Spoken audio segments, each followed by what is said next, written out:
So I'll be talking about a compiler for radio protocols. So the work I'm talking about really grew out of a project that began a few years ago at Microsoft Research when I was there. That was Ziria, a domain-specific language for wireless systems programming. So this was a language for describing wireless physical layer protocols. Essentially, they're long coroutine pipelines, so you can think of Mike Spivey's talk from yesterday, but compiled down to C. So what do these coroutine pipelines do? Well, they convert between streams of in-phase quadrature, IQ signals, and bits. So these IQ signals are what we get back from an analog to digital converter. They're representations of waveforms. We get these IQ signals. If we're a receiver, physical layer receiver, we take these IQ signals, convert to bits. Transmitter is going to take bits and convert it to IQ signals and produce a waveform. So that's our job. So we implemented an 802.11 physical layer protocol stack in this high-level Ziria language, and it performed well compared to Sora. So that was a hand-tuned, hand-written C++ Wi-Fi stack, also for Microsoft Research. That was good. So as with any system, there are some pluses and minuses here. So first of all, we could be competitive with this kind of hand-written, hand-tuned C++, so that was good. Although we began with what we thought was a nice core set of principles that we discussed for a long period of time before we started building the system, when this system was built, the language and compiler were really driven by the application. So Bozidar, who wrote the Wi-Fi stack, primarily wrote the Wi-Fi stack. When he needed something, we added to the language. When he needed a little optimization to fix some problem in the Wi-Fi stack, we changed the compiler. So this thing grew very organically. So we began to ask two questions too frequently. So first, what should this Ziria program do? And this question was always resolved in favor of the compiler. So if we didn't like what the program did, we might change the compiler. If it was too hard to change the compiler, we didn't care that much. We'd say, well, that's the compiler. That's what the compiler does. That's what the program is supposed to do. Not very satisfying, right? So the other question we started to ask was, what does this compiler/software artifact do? So I'll give you an example. The front-end parser was written using parser combinators, as of course you do when you're a Haskell programmer writing a front end. Well, it turned out as this language grew, this grammar was ambiguous. When we wanted to change the language, we often broke older programs. So it was very hard to extend just the front end. That's just the front end. Of course, the compiler, as it grew, became increasingly difficult to extend. And sometimes we'd add in a little optimization over here, and that would break some code over here. So these are both questions we started to ask. Not a great state to be in. So here was our plan, right? So step one is define a core language in operational semantics. So I did this in PL2Redux, which is a great tool for exploring this language design. Step two, we've got to rewrite the compiler, right? And step three was profit. So really what I did was define this core language in operational semantics in PL2Redux just to kind of think more carefully about what was going on. But the theme here of the paper and the talk is the insights that we gained when we defined this operational semantics led to generalized versions of transformations, optimizations that we were doing in the original compiler. So we were able to see these kind of ad hoc optimizations, transformations, and realize that they were instances of something more general. And then second of all, it led to some new low-level optimizations. And this gave us better performing code. Also, building a new compiler around semantics and a well-defined semantics and core language avoided this second system effect. So this is the second system effect, of course, comes from Fred Brooks and the Mythical Man Month. Roughly says that the second system is going to be a bloated version of your nice, small, well-defined first system. So we avoided that. We'll cut to the chase here. Here is the component-wise performance improvement of our compiler. So let me walk through this plot here. So the x-axis here is just a list of all these little components in the Wi-Fi pipeline. So don't worry too much about what they are. Just take my word for it. These are little blocks in our Wi-Fi pipelines. And the y-axis is the performance ratio of our compiler, KZC, that's the new compiler, to WPLC, the Wireless Programming Language compiler. That's the old compiler. And you'll see that it's a log plot here. So you can ask me about the stuff in the left end later on. So in a few cases, we don't perform as well as the old compiler. But in many cases, we perform as well or much better, right? Up to more than 100 times. So to give you some insight into where these optimizations come from, I want to use an example of the Scrambler. So here's the intuitive idea behind the Scrambler. It's a component in the transmitter. So imagine that I'm transmitting the bits and you're receiving bits. You're just getting this radio signal, and I start transmitting 100 zeros. Well, you're not going to see any change in your signal. So it might be hard for you to keep track of whether you've counted 100 zeros or 101. So what we're going to do is convolve the bits I'm sending you with this pseudo-random stream, so there's more variation. It's easier for you to track what's going on, where the boundaries of the bits actually are. That's the intuitive idea behind the Scrambler. And this is the specification of the Scrambler from the 802.11 standard document. So it's given as a polynomial, then just as this diagram. So let me translate this into a nice high-level language, Ziria. So here's the Scrambler in Ziria. What is it doing? Well, we have this little bit of mutable storage here, temp, and then we just enter a loop. So we read a bit, we perform this exclusive OR operation that you see in the diagram.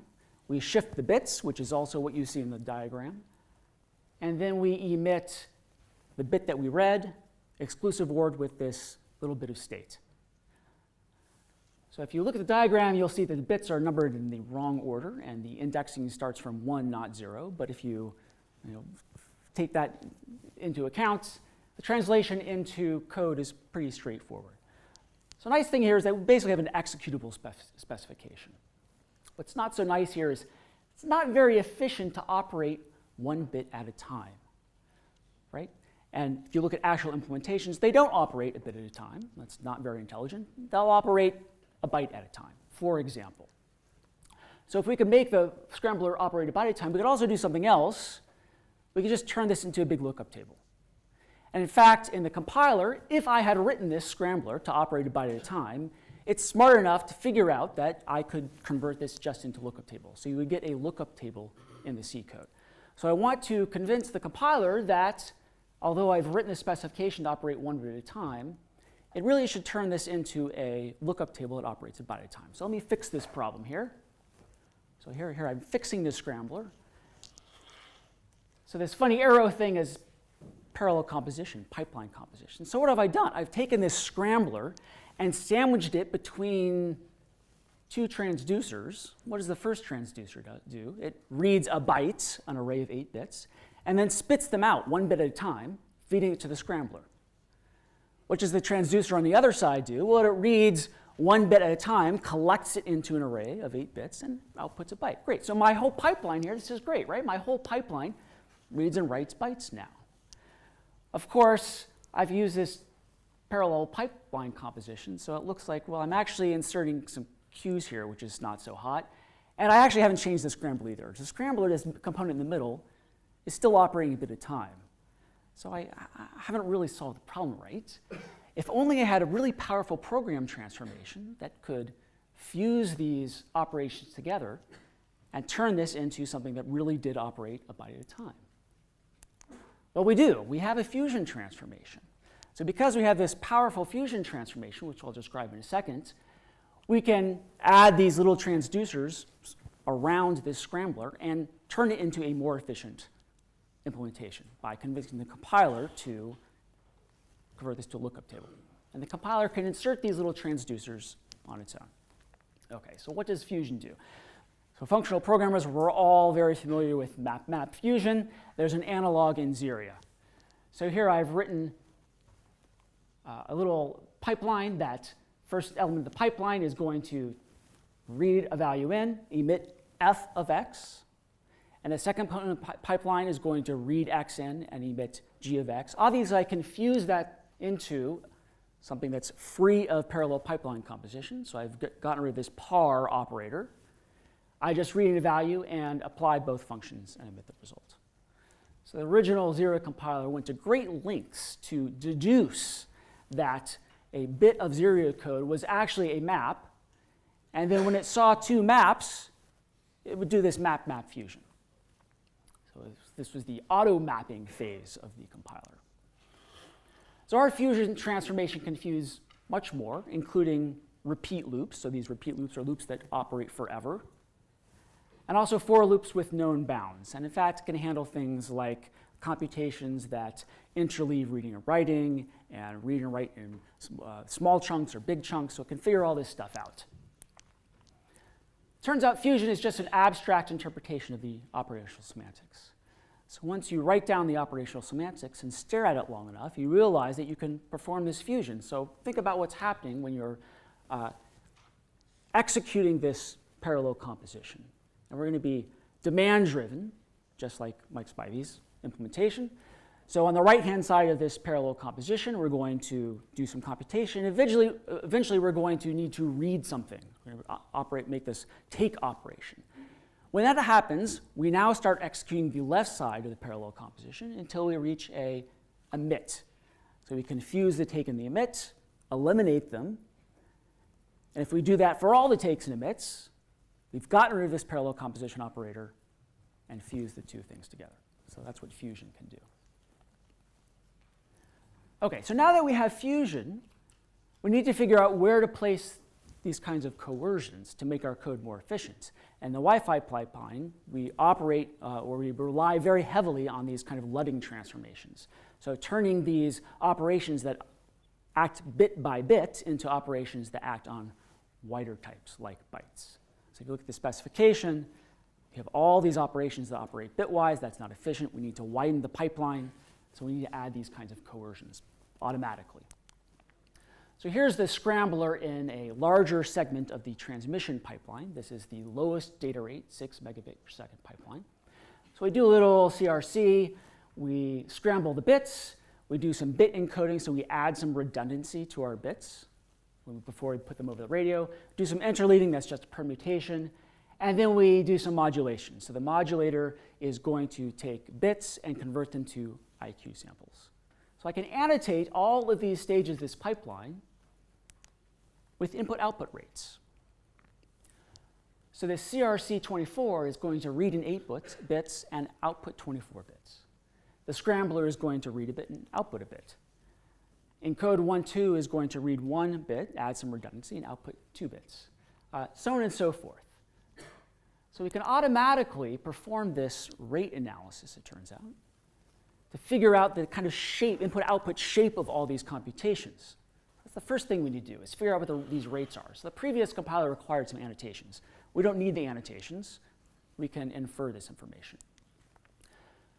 Then we perform this pipeline coalescing transformation, and that's just adding these coercions to widen the pipeline. So the coercions from the previous slide that I put around that scrambler are added automatically based on this rate analysis. It also can perform some impedance matching. So there's some kind of impedance mismatch between these different stages, right? The left side of the parallel composition doesn't quite output enough to satisfy the right-hand side, so on and so forth. So we can do some impedance mismatching or impedance matching there. And then finally, fusion is just going to eliminate all these parallel composition constructs. So for the Wi-Fi pipeline, using these transformations, the compiler can eliminate all instances of par, and you end up with C code that is just a single loop. Which you had written, if you had written this by hand, that's what you would have written. But we don't have to write it by hand. We can use this nice high-level language, use this nice parallel composition operator, write what is essentially an executable specification, and still get the nice low-level code that we want. So here's the pipeline performance. So I'm plotting the ratio again of our compiler to the previous compiler for all the different data rates. So TX is transmit and RX is receive. So this is all the different data rates from performing, kind of doing the worst on this transmitter at 6 megabits per second up to us performing the best, the ratio being the best.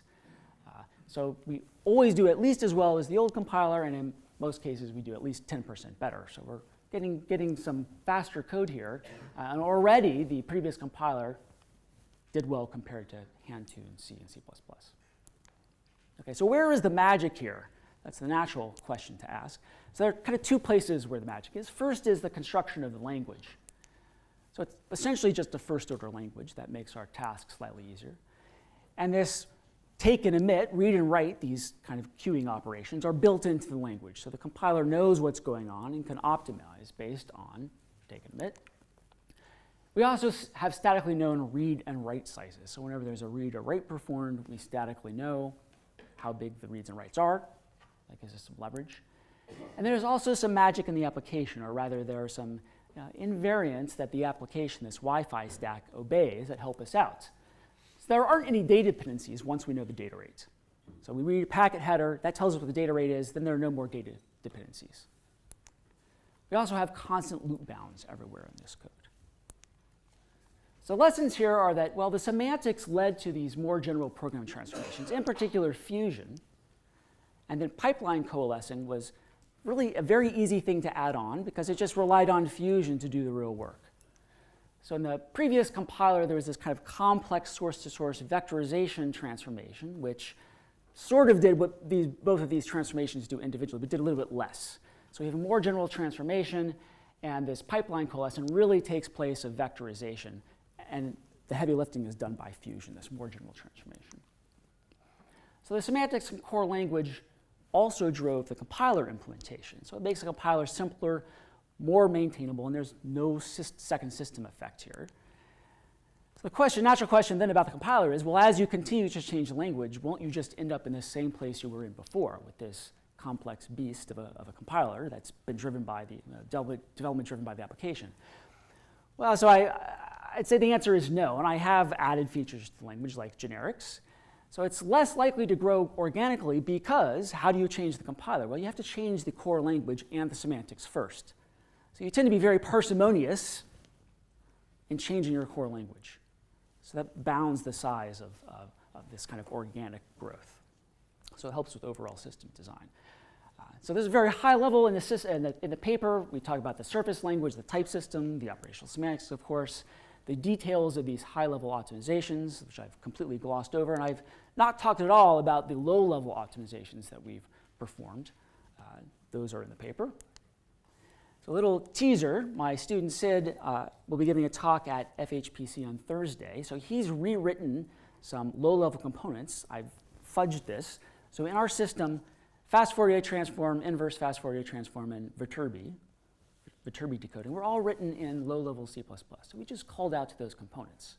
So he's rewritten these components in Ziria, and it turns out that because we have these whole program optimizations, even though these rewritten components might not in isolation perform as well as the handwritten C or C++ version, because we have these whole program optimizations, the overall pipelines are faster. So we get a performance improvement by rewriting things in a high-level language.